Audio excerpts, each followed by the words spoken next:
विद्युत का सवाल, किस तरह से जो है हमें प्रतिरोध R निकालना है और किस तरह से कह सकते हैं जो धारा है हमारी I, किस तरह से हम उसको निकालेंगे। ठीक है, सबसे पहले क्वेश्चन में हमारा फर्स्ट पूछ रहा है कि A और B के बीच में जो प्रतिरोध है वो पूछ रहा है, कैसे निकालेंगे। जैसे कि हम जानते हैं A और B, यहां से इन दोनों के बीच में हमें क्या निकालना है, प्रतिरोध अर्थात R निकालना है कि हम किस प्रकार से निकालेंगे। अब क्या करेंगे, सबसे पहले हमें ये देखना है यहाँ पर ये यहां से लेकर के यहां तक ये किस क्रम में जुड़ा हुआ है।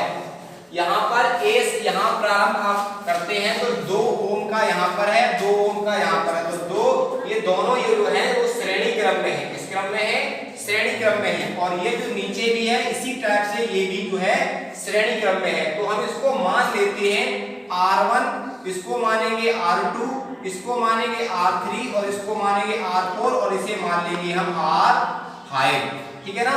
अब क्या करेंगे, सबसे पहले हम इन दोनों को R1 और R2 को श्रेणी क्रम में जोड़ते हैं। तो हम यहाँ पर क्या लिखेंगे, हम किसी को मान लेंगे, यहाँ पर मान लेंगे R डैश, क्या मान लेंगे R डैश। अब R डैश बराबर हम लिख देंगे R1 प्लस R2, अर्थात यहाँ पर इन दोनों की वैल्यू क्या है, 2 ओम ये है और 2 ओम ये, इन दोनों को मिलाकर तो हो गया 4 ओम, अर्थात R डैश की जो वैल्यू आ गई, इसकी वैल्यू आ गई हमारी 4 डैश। अब हमको क्या करना है, हमारे लिए 4 ओम आ गया। अब हमारे लिए इसी तरह से यहाँ नीचे निकालना है, इसको डबल डैश मान लीजिए R डबल डैश, तो यहाँ पर भी सेम यही होगा R3 और R3 प्लस R4, इन दोनों की जो वैल्यू आ गई हमारी आएगी ये भी सेम है। तो 2 ओम और ये प्लस का 2 ओम, दोनों को मिला करके आ गया 4 ओम। अब ध्यान दीजिए ये और दोनों मिला करके देखिए, अगर समझाया जाए तो ये हमारे अभी तो हमारे श्रेणी क्रम में थे, अब ये दोनों मिला करके क्या हो गया, इन दोनों का 4 ओम ये हो गया, 4 ये हो गया, ये हो गया समांतर क्रम में। किस क्रम हो गया, समांतर क्रम में। अब हमको क्या करना है, अब हमने क्या यहाँ पर A और बीच का हमें निकालना है प्रतिरोध। क्या निकालना है, तो A और बीच का प्रतिरोध जब निकालेंगे तो हमारा लिख सकते हैं 1 हम इसको भी ट्रिपल डैश मान लीजिए। ठीक है, तो हमने क्या किया, इन दोनों के बीच में निकालना, तो 1/R क्या है dash plus 1/R double dash, तो इनकी वैल्यू 1/4 प्लस 1/4 मिला करके क्या हो गया 2/4, इसकी डिवाइड किया तो क्या हो गया R ट्रिपल डैश क्या हो गया 2, वैल्यू आ गई इसकी 2 ओम, क्या हो गया इसका 2 ओम आ गया। ठीक है, अब क्या करना है, इसकी 2 ओम आ गया, अब ये श्रेणी क्रम में आ गया। फिर किस में आ गया, श्रेणी क्रम में।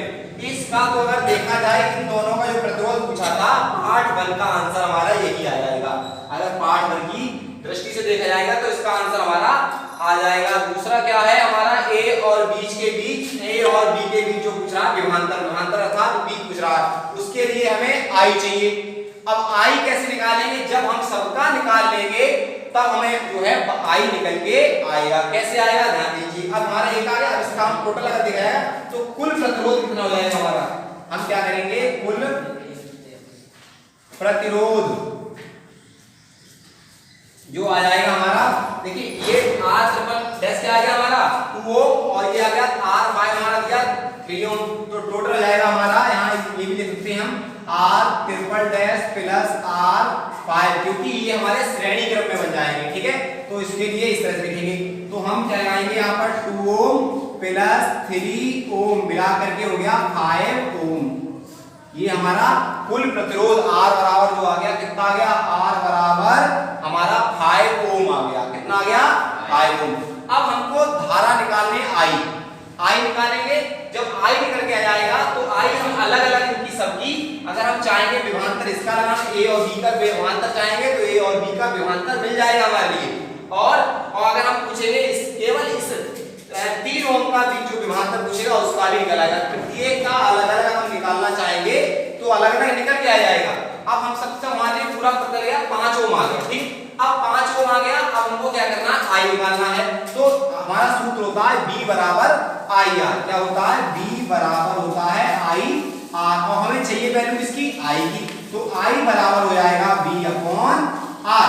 तो देखिए बी की वैल्यू क्या दी हमारी, बी दिया है विभवांतर हमारा 12 वोल्ट दिया हुआ है शायद, कितना दिया हुआ है उसमें, जो विभवांतर हमारा दिया हुआ है वो कितना दिया है, 10 वोल्ट दिया है, पक्का है ना, 10 वोल्ट दिया है। तो हम क्या करेंगे, यहाँ पर जो हमारा विभवांतर 10 दिया है और हमारा जो प्रतिरोध R निकल के आया है वो कितना निकल के आया है, 5 निकल के आया। तो इसको डिवाइड करने के बाद हमारा जो धारा निकल के आई है वो कितनी आई है, 2 एम्पियर। क्या निकल के आ गई हमारी, जो धारा निकल के आई है वो कितनी आ गई, 2 एम्पियर हमारी धारा निकल के आ गई। देखिए हमारी आई भी पूछी है क्वेश्चन नंबर 4 में। तो पार्ट 4 की अगर बात करते हैं तो पार्ट 4 हमारा यहीं से सॉल्यूशन हो जाता है, क्योंकि हमें टोटल जो प्रतिरोध हमारा है वो पता चल गया 5 ओम है, और हमारा जो धारा है तो V बराबर IR, I बराबर होता है V अपॉन R। तो V की वैल्यू हमारी 10 है और 5 हमारा क्या है, टोटल प्रतिरोध आ गया। उसके मतलब डिवाइड करने के बाद 2 एम्पीयर तो हमारी कह सकते हैं धारा प्रवाहित हो रही है। अब हम क्या करते हैं, हमारे लिए हमारे I बदल गया।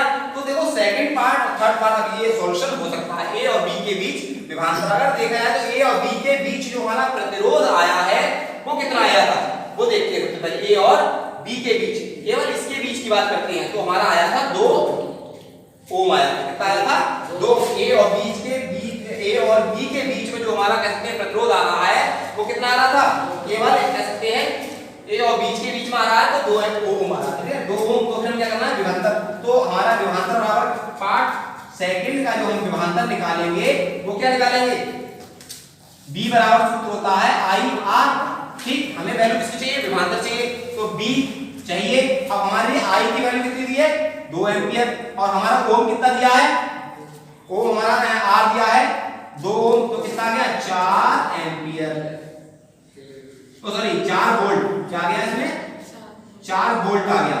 तो हमारे यहाँ पर धारा कितनी प्रवाहित होगी, यानी कि कह सकते हैं A और B के बीच जो विभवांतर आएगा वो देखिए I हमारा 2 है और हमारा यहाँ पर प्रतिरोध कितना है, 2 है। तो 2 की 2 से मल्टीप्लाई करेंगे, 4 वोल्ट जो हमारा आ जाएगा वो क्या आ जाएगा, वो यानी कि विभवांतर किसके बीच में, A और B के बीच में। तो ये जो आया है पार्ट दूसरे का A और B के बीच में जो हमारा विभवांतर निकल के आएगा वो कितना आएगा, 4 वोल्ट। अब क्वेश्चन हमारा तीसरा पार्ट है गया इसमें। तीसरा पार्ट ये कहता है 3 ओम के प्रतिरोध के एक सिरे पर जो है, इस सिरे पर क्या करना है, विभवांतर, अर्थात इस सिरे पर विभवांतर कितना होगा वो देखिए। अब पार्ट नंबर हमारा तीसरा है, तो इसमें तीसरे वाले पार्ट में ये पूछा है कि विभवांतर कितना होगा। तो हमारा जो B बराबर सूत्र वही लगाएंगे IR। यहाँ पर क्या पूछा, 3 ओम का विभवांतर, तो B पूछ रहा है, तो I की वैल्यू हमारी कितनी दी है, 2 दी है, और ओम हमारे जो R दिया है वो कितना दिया, 3 दिया है। तो यहाँ पर कितना जाएगा, 6 वोल्ट। क्या जाएगा यहाँ पर, विभवांतर जाएगा 6 वोल्ट, ठीक है ना। तो ये भी आंसर किसके लिए आ गया, पार्ट 3 के लिए आएगा। देखो ध्यान दीजिए, अगर टोटल जो हमारा विभवांतर आएगा वो 6 ये हो जाएगा 3 के लिए, और A और B के बीच में जो आ जाएगा वो आएगा 4। टोटल कितना दिया है, 10 हो गया, नहीं हो गया। अब क्या है हमारा, और प्रतिरोध, टोटल प्रतिरोध की बात करेंगे तो 5 ओम है, और A और B के बीच में केवल पूछा जाएगा तो कितना आएगा, केवल 2 ओम आएगा, ठीक है। हमारा जो क्वेश्चन है पूर्ण रूप से देख लेंगे कि विभवांतर हमारा 10 है, तो हमें दिख गया कि यानी कि हमारा केवल A और B के बीच में जो विभवांतर आ रहा है वो हमारा 6 आ रहा है, और 3 पर A और B के बीच में जो आ रहा है हमारा विभवांतर 4 आ रहा है, और 3 प्रतिरोध के लिए आ रहा है तो 6 आ रहा है, टोटल हो गया 10। तो कहने का तात्पर्य क्या है कि हम जो है प्रत्येक क्वेश्चन जो है इस तरह से कर सकते हैं कि हमें ये देखना है कि हमारा दूसरा सिरा, अगर दूसरा सिरा प्रतिरोध का जो दूसरा सिरा और अगले वाले कह सकते हैं प्रतिरोध के पहले सिरे से जुड़ा हुआ है, तो हमें पक्का कंफर्म हो जाता है कि इसमें श्रेणी क्रम ही लगाना है।